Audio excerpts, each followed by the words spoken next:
Pemirsa Intens Investigasi, sudah berjalan lebih dari 1 pekan sejak diamankan pihak kepolisian Polda Jabar, Selasa 21 Mei kemarin.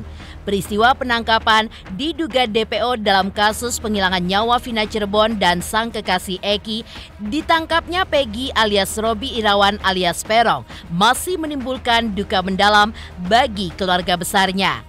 Ya, ditemui secara eksklusif oleh tim intens investigasi di kediamannya kemarin, Kartini, ibunda Peggy, menceritakan bagaimana kepedihan hatinya pasca putranya diamankan oleh pihak kepolisian, di mana putranya tersebut merupakan tulang punggung bagi keluarga kecilnya. Lantas, seperti apakah cerita di balik kerinduan Kartini, ibunda Peggy, yang diutarakannya kepada tim intens kemarin? Seperti apa pula mosi tidak percaya yang diperlihatkan oleh ibunda Peggy pasca sang anak ditetapkan menjadi tersangka? Bagaimana pula ibunda Peggy menjelaskan perihal dugaan perubahan nama yang disebut pihak kepolisian yang seolah menjadi dasar penahanan Peggy?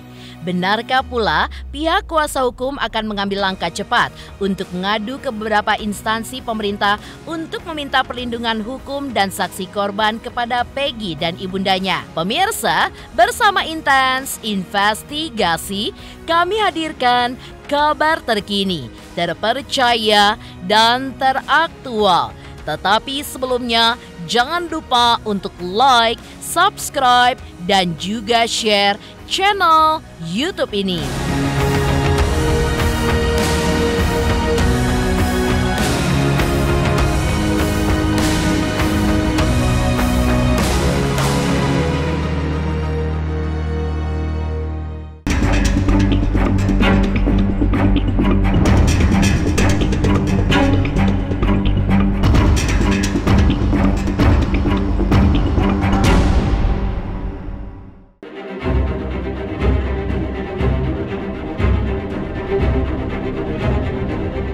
Masih terus menguntai tanda tanya besar perihal kesaksian dari Peggy yang keluar pada saat pihak kepolisian melakukan rilis daftar DPO dalam kasus penghilangan nyawa Vina dan Eki yang terjadi di Cirebon medio tahun 2016 silam.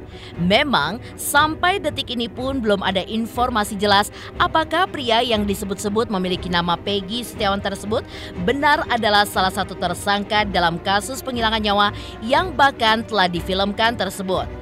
Ya, dirilis pihak kepolisian pada Minggu 26 Mei 2024 silam.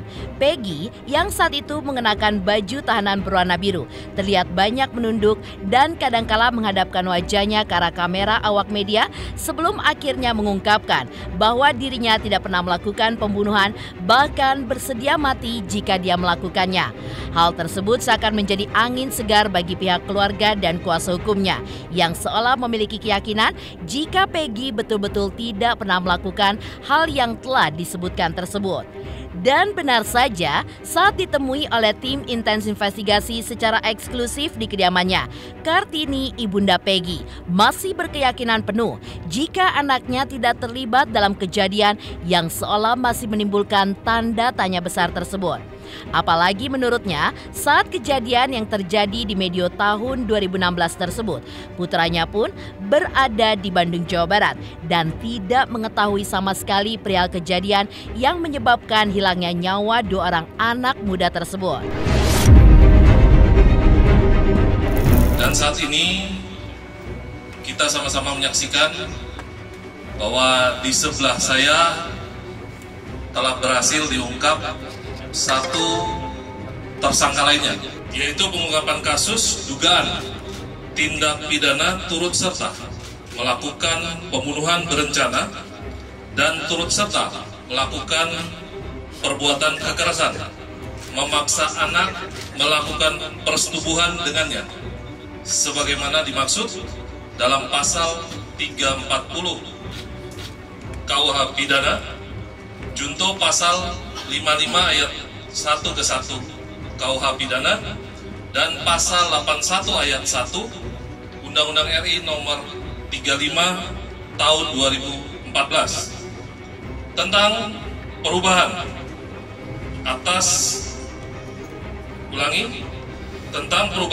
Undang-Undang RI nomor 23 tahun 2002 tentang perlindungan anak, junto pasal 55 ayat 1 ke 1 KUH Pidana. TKP-nya pada hari Sabtu, tanggal 27 Agustus 2016, di lokasi lahan kosong di belakang bangunan showroom mobil, Jalan Perjuangan Majasem, Kampung Situ Gangga, Kelurahan Karya Mulya, Kecamatan Kesambi, Kota Cirebon. Sebagai pelapor adalah Rudiana. Tersangkanya saat ini PS alias Perong alias Robi Irawan. Kita yakinkan PS adalah ini. Kita sudah menyita sejumlah dokumen terkait dengan identitas, kemudian juga motor yang digunakan kita sudah dapat STNK-nya, walaupun motornya belum dapat, tetapi STNK kendaraan yang digunakan pada saat kejadian kita sudah mengamankan.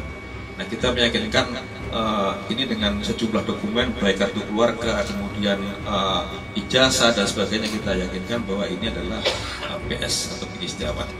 Dengan mengelabui lingkungan bahwa nama PS bukan lagi PS, tapi Robi, panggilannya Robi, itu dikuatkan dengan keterangan dari pemilik kos. Saya sakit hati saya juga takut, khawatir ya, takut anak saya nggak kuat.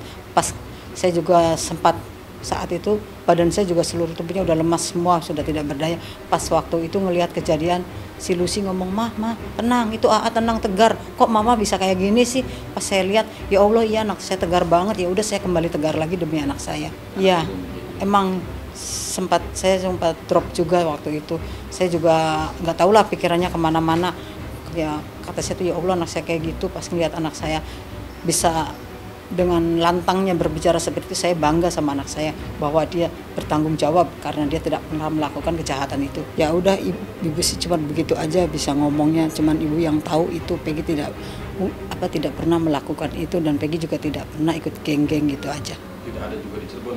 Tidak ada di Cirebon. Peggy sedang bekerja di Bandung. Itu pegangan saya.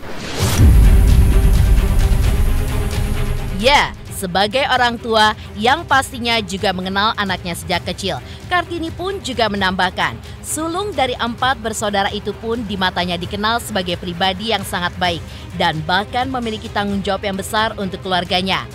Diceritakan oleh sang bunda, bahkan sejak usianya masih sangat dini, Peggy melupakan masa-masa indahnya saat di sekolah dengan bekerja secara serabutan. Tidak cukup sampai di situ, menurutnya pasca lepas SMP, Peggy memilih ikut bekerja dengan mengikuti sang ayah ke Bandung untuk membiayai sekolah adik-adiknya dan tidak pernah ikut geng motor seperti yang dituduhkan. Adiknya sama Kenek. Oh, kalau Lucy, ya Lucy sampai SMK, Hamil sampai SMK, ya itu. Robi itu dibiayai oleh Peggy juga, ya. Kalau Robi nggak sekolah, dia nggak mau sekolah, katanya AA kasiannya buat sekolahnya, jadi aku nggak mau sekolah lagi, nanti biayanya nambah lagi, ini juga udah 2 katanya. Aku sih nggak mau sekolah lagi. Ya, saya merasa sedih dan sakit karena anak saya itu tidak melakukan kejahatan seperti itu. Anak saya adalah tulang punggung keluarga saya buat ngasih makan adik-adik. Tapi kok ia terkena fitnah segitu kejamnya gitu aja. Saya sih minta keadilan aja karena anak saya tidak bersalah. Dari lulusan SMP Peggy sudah bekerja, SMP pun sekolah tidak full sekolah. Cuman kalau ujian berangkat, kalau sehari-hari dia kerja. Itu pas udah lepas SMP sama bapaknya langsung diajak ke Bandung. Ya sangat terpukul sekali. Sedangkan anak saya juga tidak mungkin mempunyai otak sejahat itu. Anak saya orang nggak punya, anak seorang pembantu, nggak mungkin lah melawan seorang Eki, anak geng motor, juga anaknya polisi. Anak saya juga nggak mungkin mau ngebanggain apa sih dengan kemelaratannya dia. Kartini sebagai ibunda Peggy juga angkat bicara mengenai perubahan nyawa anaknya menjadi Robi Irawan yang konon selama ini digunakannya untuk menutupi identitas aslinya.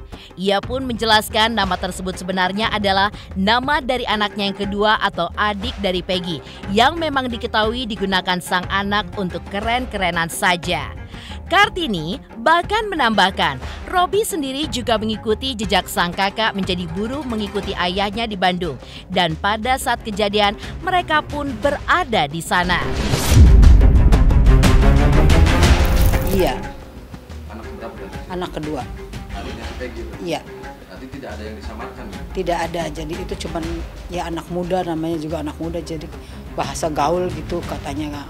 Kayak juga tak marahin, kenapa kamu namanya diganti-ganti, orang namanya gaul, namanya kayak gitu. Enggak, KTP tetap sama, Peggy Setiawan, sama kakak, sama akte sama, semua sama. Bisa diyakinkan antara Peggy dengan Robi ini adalah dua manusia yang berbeda. Iya. Dan Robi itu adiknya. Robi itu adiknya. Tapi Robi ke Bandung juga kerja. Iya, sama Robi ke Bandung. Berarti Robi dan Peggy Sama kerja di Bandung. Iya, bareng sama bapaknya. Iya. Waktu kejadian itu Robi bareng sama Peggy di Bandung.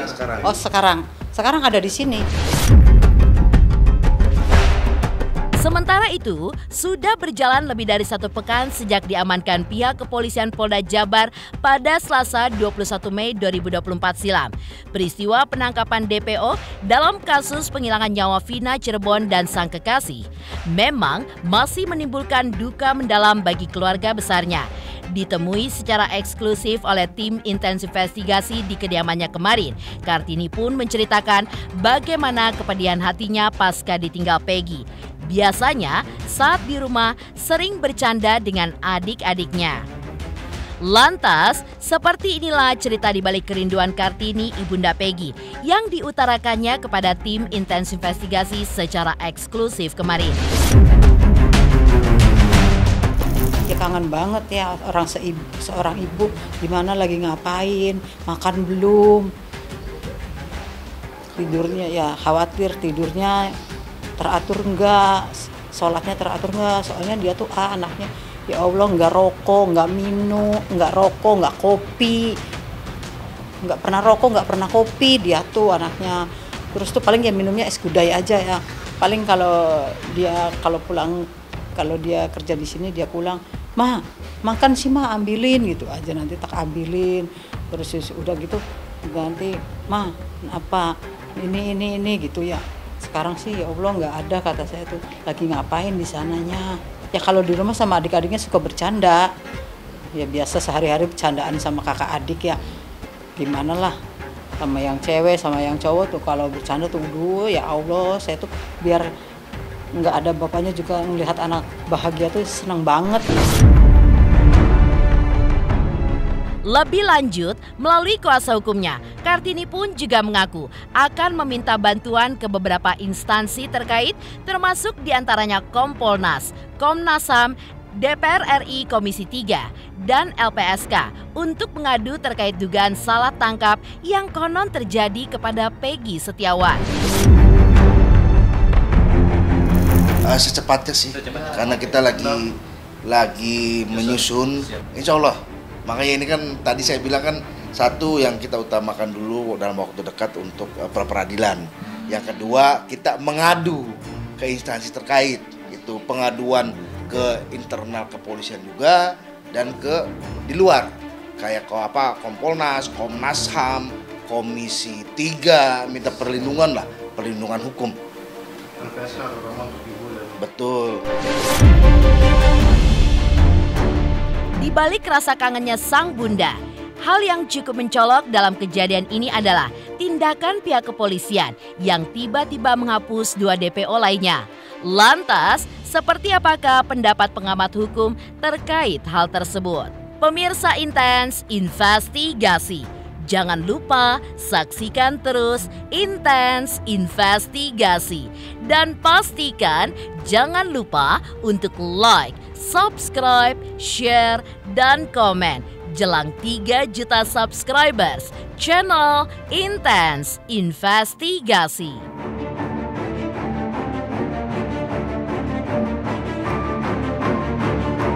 Halo, aku Natasha Wilona. Ayo subscribe Intens Investigasi jelang 3 juta subscriber.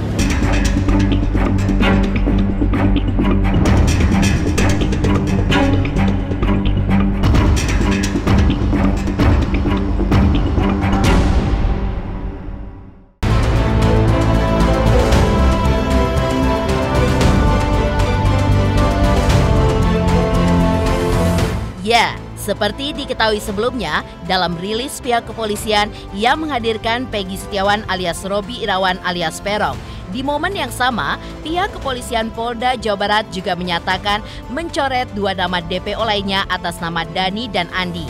Pasalnya, menurut pihak kepolisian, 2 nama tersebut hanya asal sebut atau berdasarkan keterangan dari para terpidana lainnya. Hal ini pun menjadi perbincangan di kalangan masyarakat dan bahkan ditanggapi serius oleh pengacara senior Oce Kaligis.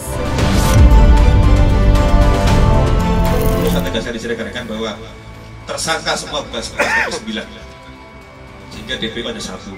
Untuk itulah kami selama ini meyakinkan bahwa 5 keterangan berbeda dari tersangka itu ada yang menerangkan 3, ada lagi yang menerangkan 3 dengan nama berbeda, ada yang menerangkan 5, ada yang menerangkan 1. Setelah kami melakukan penyidikan lebih mendalam, ternyata 2 nama yang disebutkan selama ini itu hanya asal sebut. Dari perkembangannya si Pak Syur, sampai yang terakhir nggak ada dia punya visum. Benar. Kedua dari cerita. Ketiga, para saksi sudah menarik keterangannya. Keempat, tersangka utama mengatakan sumpah mati bukan saya yang melakukan. Bagi saya itu membingungkan loh. Sekarang mesti cari 2 saksi yang benar-benar melihat ya, katakanlah si pelaku ini ya melempar atau katakanlah melihat menganiaya, itu aja dulu. Kedua, memperkosa. Nah, tadinya katanya rame-rame, sekarang sisa 1. Benar. Dari keterangan pers saja kita udah bingung, makanya saya bilang, ya saya selaku praktisi ya, bukan mau menjelekan polisi, saya juga banyak bela polisi. Ini koreksi untuk oknum-oknum penyidik, supaya melakukan hal-hal yang profesional, tidak usah dengan paksaan, mengejar pengakuan pun yang artinya terpaksa dilakukan. Lebih lanjut, Oce Kaligis pun juga menambahkan, kejadian yang menyebabkan hilangnya 2 orang nyawa tersebut semakin membingungkan karena banyak kejanggalan yang terjadi sedari awal. Untuk itu, ia pun juga berpesan kepada pihak kepolisian untuk mengawal permasalahan ini sebaik-baiknya agar tidak mencederai citra pihak kepolisian di hadapan publik. Misalkan sekarang saya dengar, saya baca di televisi, itu mengenai katakanlah yang dibacakan mengenai visumnya, itu ada hal-hal yang tidak cocok, ya itu aja dikembangkan ya. Kenapa antara dakwaan dengan visum? Saya kira visum tanggal kejadian juga nggak ada, karena waktu itu sudah ditentukan itu kecelakaan kan, bukan pembunuhan. Jadi sekarang setelah 8 tahun terlambat mengumpulkan barang bukti itu bukan hal yang gampang loh. Yang nyata, Vina kalau menurut yang saya lihat bukan mati karena kecelakaan. Itu dulu deh, kesimpulan pertama. Kalau bukan mati karena kecelakaan, ya apalagi dia kan waktu itu mati di orang tuanya. Benar. Ya pada waktu itu pertanyaan saya, kan orang tuanya lihat kan Bomar luka-luka apa segala macam. Kenapa waktu itu? Ya mungkin juga pengetahuan orang tuanya mengenai visum dan lain itu kurang ya. Tapi seorang tuanya ngerti ya, rumah sakit mesti melakukan visum barangkali. Karena begini, pasal 108 KUHP, barang siapa yang menyangka terjadi kejahatan wajib berpartisipasi untuk membongkar kejahatan itu. Karena membongkar kejahatan bukan semata-mata milik polisi, masyarakat pun juga harus berpartisipasi. Jadi untuk kejadian ini, ya semoga di masa-masa nanti dilakukanlah secara profesional. Kalau memang belum ketemu bukti, jangan cepat-cepat seolah berhasil, itu aja. Sementara itu, belum terang benderangnya permasalahan ini memang mengutas tanda tanya besar, termasuk diantaranya dari organisasi yang menamakan diri mereka sahabat polisi. Lantas, bagaimanakah sahabat polisi menilai hilangnya 2 DPO dalam kasus hilangnya nyawa Vina? Pemirsa Intens Investigasi, jangan lupa saksikan terus Intens Investigasi. Dan pastikan jangan lupa untuk like, subscribe, share, dan komen jelang 3 juta subscribers channel Intens Investigasi.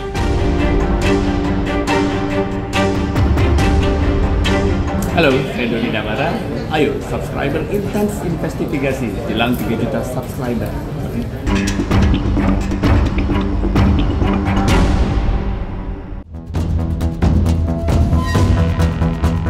Ya, berbagai spekulasi tentu berkembang di kalangan banyak pihak. Tidak hanya dari kuasa hukum Peggy dan pengacara senior OJK Ligi saja. Lantas, bagaimana sahabat polisi menilai pihak kepolisian yang mengambil keputusan untuk menetapkan 2 DPO lainnya ternyata fiktif? Benarkah menurut mereka langkah tersebut adalah tepat untuk dilakukan? Kami mengapresiasi kinerja Polda Jabar yang mana sudah cepat tanggap dalam membuat kasus ini sudah menjadi terang benderang dengan adanya satu tersangka atas nama Peggy. Ya, ini sudah menjadi suatu bukti bahwa Polda Jabar sungguh-sungguh bekerja secara profesional dan melakukan penyidikan secara transparan. Pemirsa, jangan lupa saksikan terus Intens Investigasi. Dan pastikan jangan lupa untuk like, subscribe, share, dan juga komen jelang 3 juta subscribers channel Intens Investigasi.